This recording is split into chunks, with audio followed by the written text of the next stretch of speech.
You're listening to His Black Tongue by Mitchell Luty, performed by Anna Capraro and Scott Miller, produced by Citadel Studios for Sentinel Creatives.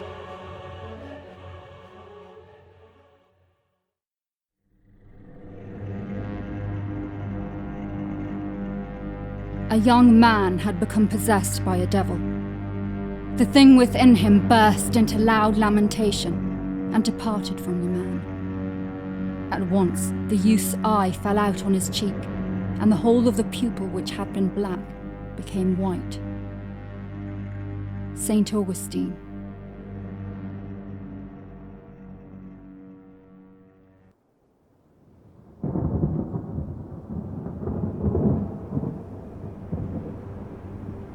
Rain fell that day, from clouds that scarred the sky like bruises on a newborn's skin.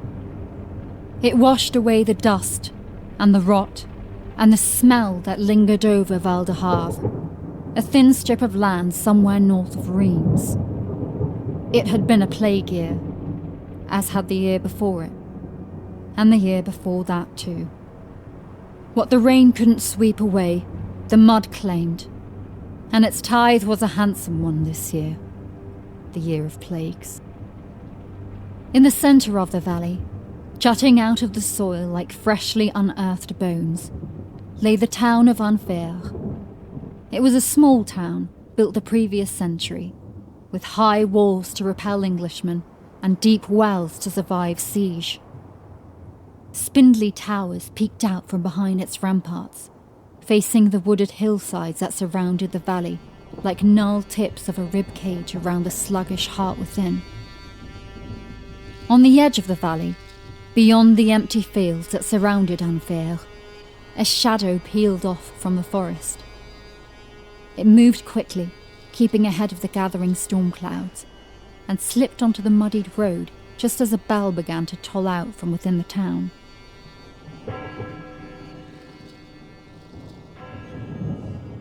As it grew closer, the shadow became recognizable as a pair of silhouettes, and then as the figures of a tall, gangly man and a younger woman.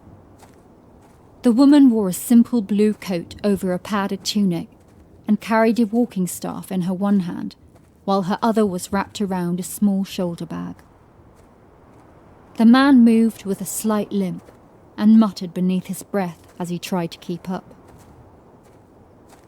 Pierre Dubois was not a young man, and hadn't been one for a very long time.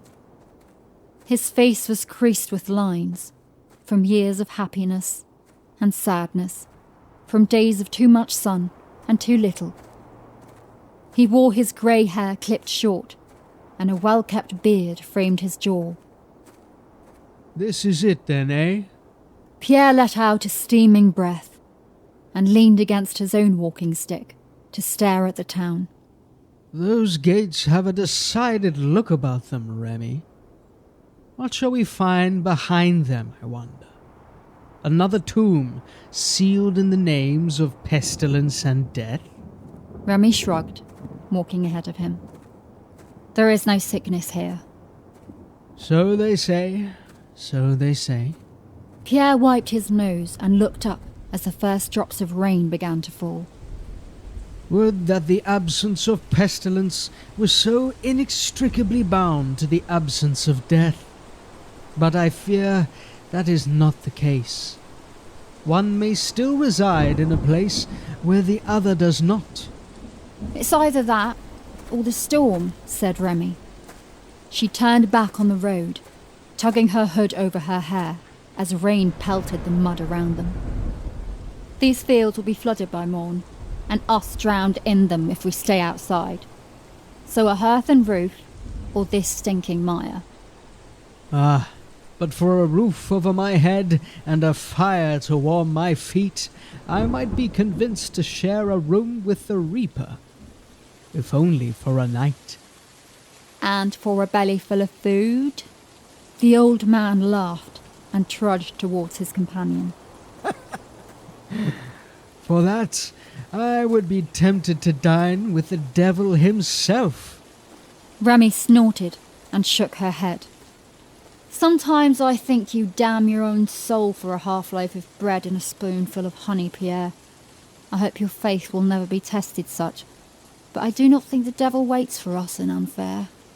No, indeed, said Pierre with a smile as they approached the town gate.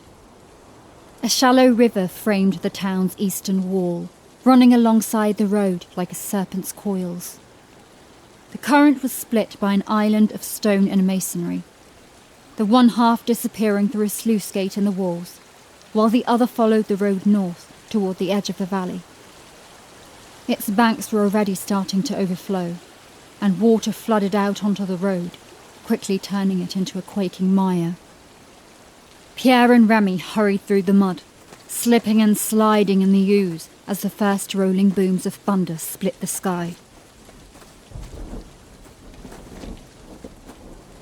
Pierre groaned miserably to himself as he braced against the rain, pulling his hood tighter around his neck until they finally took shelter beneath the gate's stone overhang. Let's see if anyone's home, said Pierre, with a glance to his companion. He rapped the head of his staff against the wooden gate and then huddled back against the wall. After a brief pause, a small shutter slid open and a yellow eye peered down at them from behind a meshed viewing port. What you want? Came a penetrating voice through the gate. The eye swiveled from Pierre to Remy, and then back to Pierre, and blinked.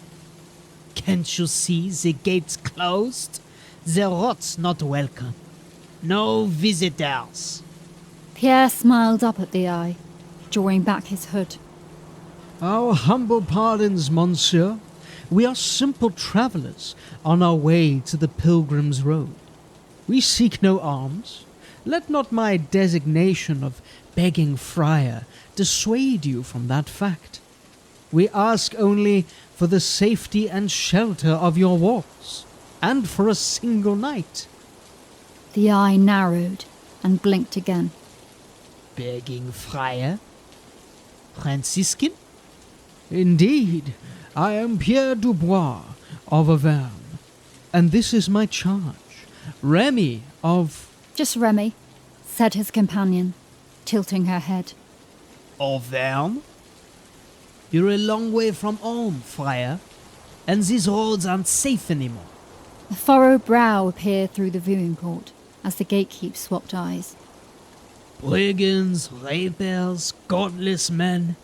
Even those bastards from across the Chanel hound us here. And at night, well, you're lucky you got here before sunset. So you will grant us entry? Asked Pierre hopefully. Aye, friar, said the eye. I don't know the punishment for denying entry to a man of God, but I'd prefer not finding out. Most wise, said Pierre, letting a smile crease his features. Most wise indeed. The eye blinked again, and then disappeared. A moment later, the viewing port slid shut, and the gates groaned before creaking open inwardly. I hope you two haven't brought this sickness with you, said the gatekeep, emerging from out of the shadows. His eyes, which appeared yellow from behind the shutter, were instead a mustard green. They rested above a nose that curved like a beak, giving him an appearance that would have been regal if not for the weakness of his chin. The gatekeep heaved a shoulder against the wooden frame, scraping it through the mud, and waved them in. But friar or no, he said, as they entered Enfaire. I'll fling you both back out the moment I hear so much as a sniffle from either of you, and face God's judgment for the crime. That won't be necessary, said Pierre with a thin smile. We have been fortunate in our travels, and you will find no pustule or boil upon our skin, only the ravages of age and the bruises of youth. The gatekeep chuckled at that, closing the wooden doors and barring them before guiding Pierre and Remy into the yard. The rain was starting to let up, but the air was cold and steam curled around their faces when they breathed. I'll take you to the prioress. My shift's about done, and she'll want to know what news you have from outside. If she had it her way, the gates would stay open to the world. Plague year be damned. A generous woman. Said Pierre, matching the gatekeep's pace as they crossed onto a cobbled road. From within Enfaire's walls, the town was revealed to be octagonal in form, built in rows of concentric circles around the imposing structure of the edificium, which pierced the skyline like a half-buried nail. Rows of windows covered its upper floors, growing more numerous in the upper echelons. Craven forms squatted beside one another beneath the sills, stone gargoyles leering lecherously from up high. The priory's bell tower was hewn from the same yellow rock as the building itself, but had been appended to its western flank and jutted out awkwardly. It seemed to Pierre that the tower had been added as an afterthought rather than built as the priory's focal point. Their guide, who had told them his name was Clemens, led them from the cobbled road across a narrow bridge. Dark water coursed beneath the stone arch, carrying debris from upriver where the storm had already hit. Roots and saplings were swept beneath the causeway, and other things too. Pierre paused on the bridge, blinking away the rain as a familiar shape was dragged down the river by the current. A body. A swollen corpse to be interred within a watery tomb. No, just a muddied clump of roots. He shook the vision from his mind, taking a cold breath before he followed Remy and Clemens into the town proper.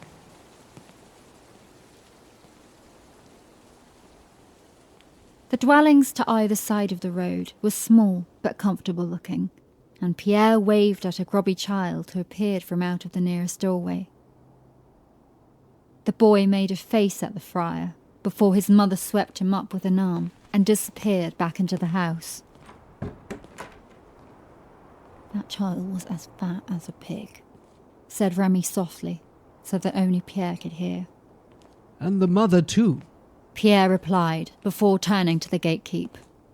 Your town has been blessed with both health and abundance.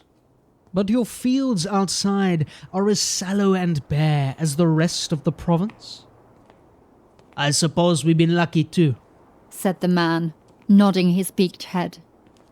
The prioress had news of the plague before it reached Val d'Oeuvre, and so we filled our granaries.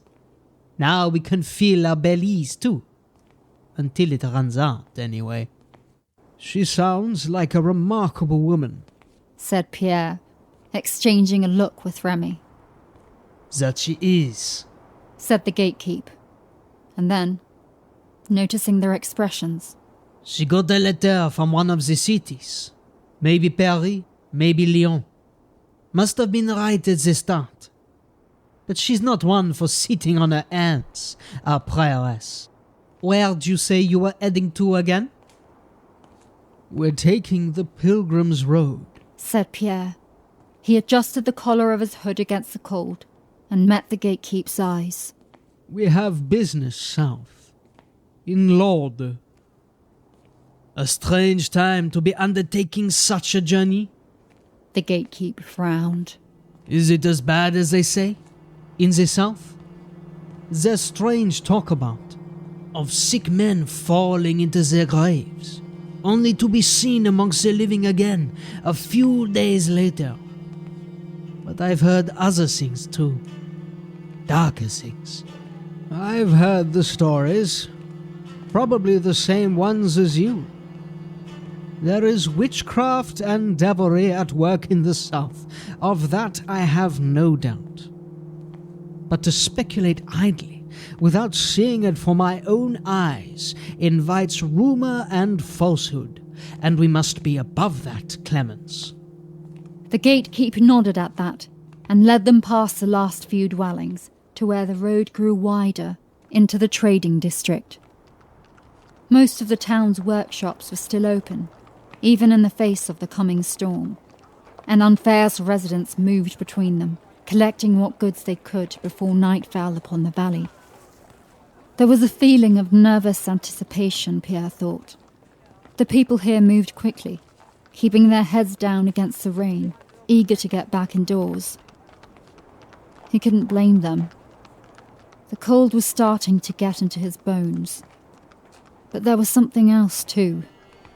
A slight tension that only made itself felt when Pierre let his gaze rest on the folk for more than a brief spell. Their eyes were all hooded, turned to their feet as they braced against the cold. Like the boy and his mother, they looked well fed, but there was a tinge to their skin, a yellow sheen that hinted at malnutrition or some other ailment. Further down the road, he spotted a black-handed smith working the furnace, and in the stall beside his, a portly baker replenishing his shelves with bread loaves.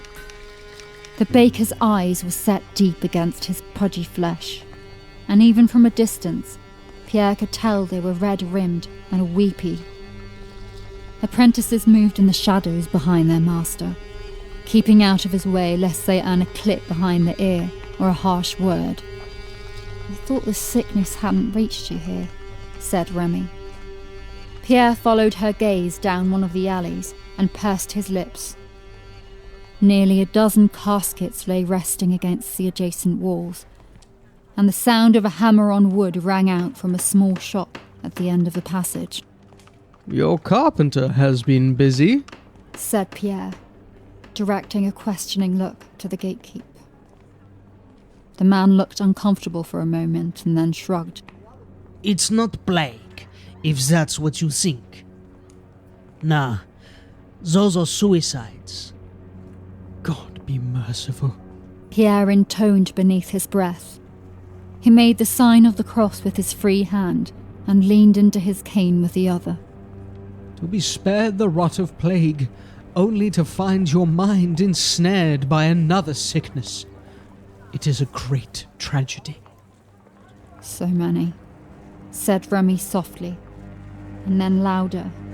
"Why are there so many?" The Franciscan isn't far wrong. said the gatekeep, picking his words slowly. We have been spared some things, but sometimes I think it would have been kinder if we'd suffered through the plague like everyone else. Better that than this. Perhaps you ought to hear it from some learned figure in the priory, lest you think I fib. But come, before night falls, and you find out for yourselves, then you'll see that no lies have passed these lips. Pierre and Remy exchanged another bemused look, but held their tongues and followed after the gatekeep. As the last shadows of dusk began to merge with the gloom of night, they crossed into the priory grounds.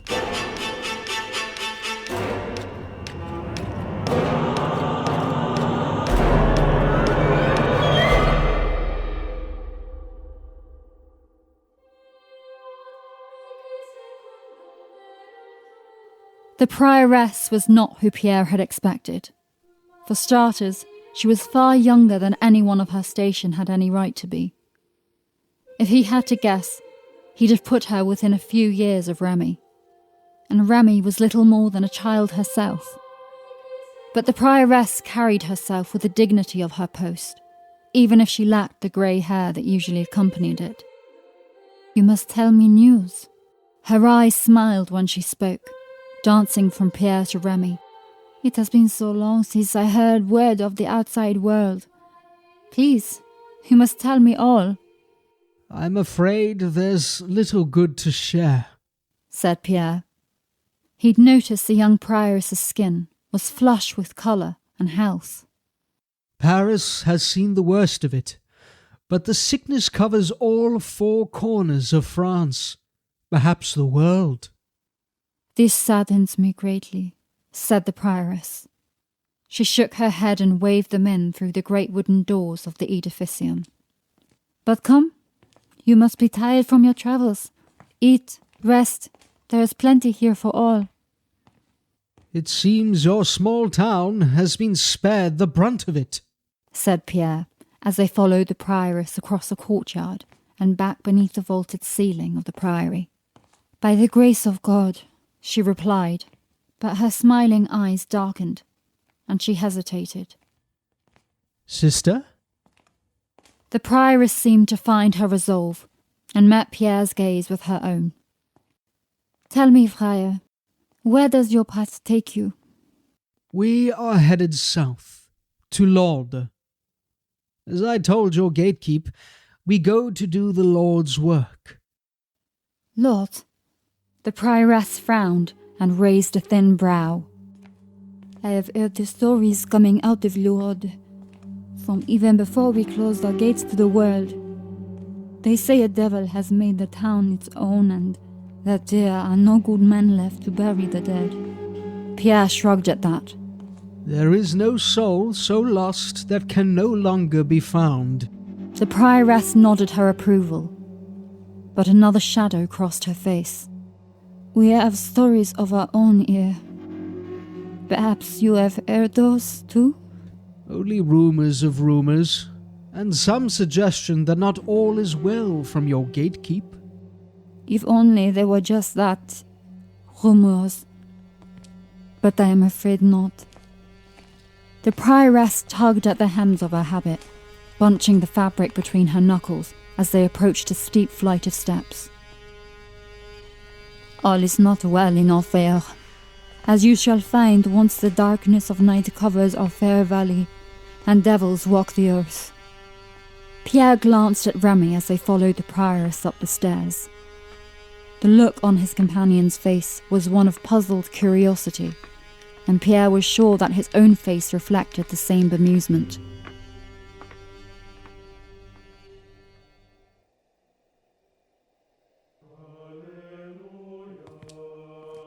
Their route took them past the epistolary, where a handful of nuns sat transcribing from the dusty pages of great leather-bound tomes.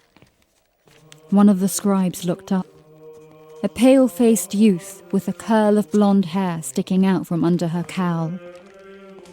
The nun held Pierre's gaze as they passed beneath the windows of the scriptorium, but quickly blinked away when she spotted the prioress.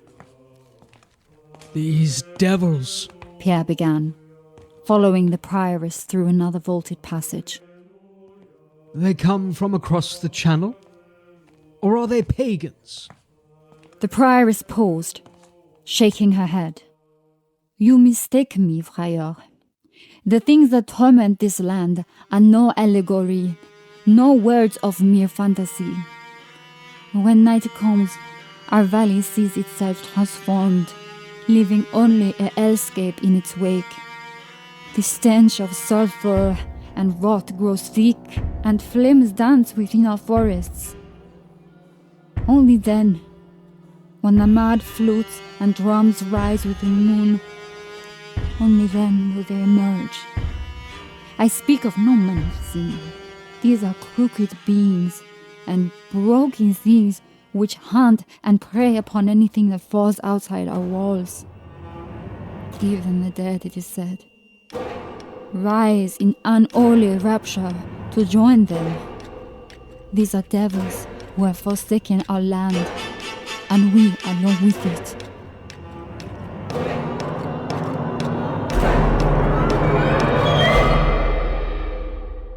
Neither of them slept that night. They sat up in their cots in a small cell beneath the bell tower and listened to the world outside through a small window in the wall. At first there was nothing, and Pierre felt his nerves slowly starting to ease as the night grew old. He was considering sleep when Remy's hand shot up, and she shuffled over to the window. "Do you hear that?" she asked, peering into the darkness. Pierre tilted his head, his brow furrowing as he listened to the world beyond their cell. I don't hear any. Shh!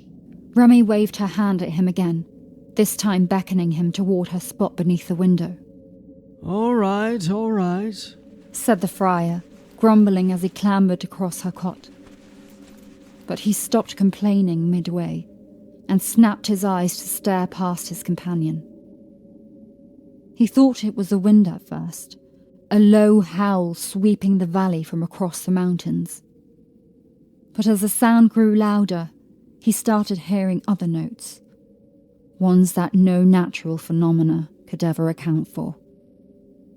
Voices, said Pierre softly. Remy nodded, her gaze still fixed on the dark landscape beyond Enfaire. But from where? Asked Pierre. There are no... A roaring drone cut through the air, splitting the night like a scythe cuts through barley. It was followed by a sudden quaking, as if the world itself was being torn apart. A red glow, as bright as the summer sun, blotted out the valley, forcing Pierre to blink back from the window. The light shone into their room, and the friar felt his hand start to shake as he slouched back down next to Remy.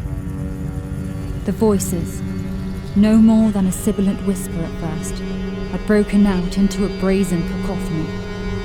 Mad laughter joined the chorus, and then screams too. When Pierre focused, he could just make out the rhythmic pulse of a drum resounding across the field, and the mangled harmonies of strange instruments. This is the place, then, isn't it? It is, nodded Remy. And that is? Remy leaned forward and slammed the window shut, blocking out the worst of the dread opera. She turned to Pierre, a determined look on her face. The gates of hell.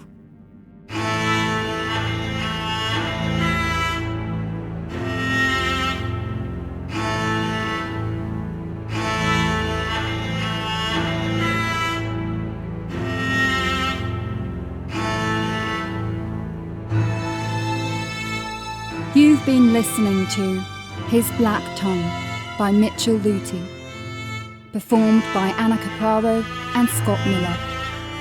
Production copyright for Sentinel Creatives.